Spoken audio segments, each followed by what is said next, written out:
हम लोग टीएमसी को वोट दिया था। हम वो कौन है? यहाँ पे जीपी के प्रधान है। टीएमसी के नेता है। TMC लोगों को घर घर जाके धमकाया, काल लोग रास्ता में आके प्रतिबाद किया कि हमें वोट से रोका जा रहा है।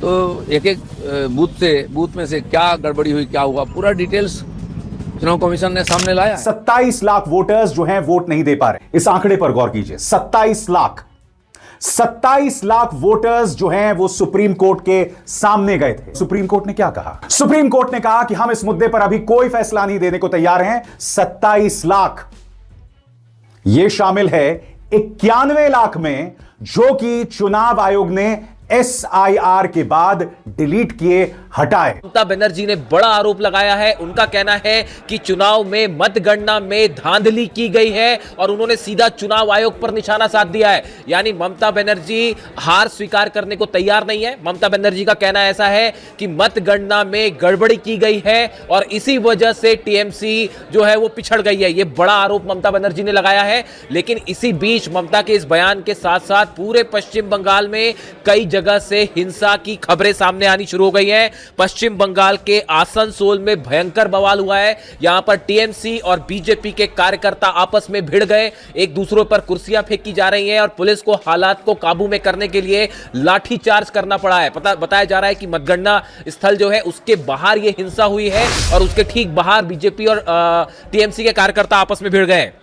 उसी तरह पश्चिम बंगाल के बांकुड़ा से भी बड़ी खबर है। मतगणना के दौरान बवाल और झड़प हुआ है। टीएमसी और बीजेपी के कार्यकर्ताओं के बीच टकराव की तस्वीरें सामने आई है। इसी तरह से पुरुलिया और मिदनापुर में भी तनाव की खबरें सामने आ रही है। यानी देखिए, चुनाव के बाद पूरे पश्चिम बंगाल में तनाव का माहौल देखा जा रहा है और सुरक्षा बल जो है वो पूरी कोशिश में जुटे हुए हैं कि किसी तरह भारतीय जनता पार्टी को चुनाव जीतने के लिए ईवीएम हैक करने की जरूरत नहीं है। जब सिस्टम आपके हाथ में हो, जब आप सिस्टम को हैक कर लें तो वो सिस्टम आपको जितला देता है।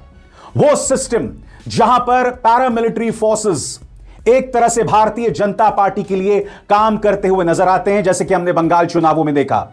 वो सिस्टम जहां ईडी जांच एजेंसीज विपक्ष पर रेड मारते हैं, जैसा कि हमने देखा तृणमूल कांग्रेस से जुड़ी हुई आईपैक संस्था पर लगातार रेड मारी गई। बाद में जब उन्हें बेल मिला चुनाव खत्म होने के बाद, तब जांच एजेंसीज ने उसका विरोध नहीं किया।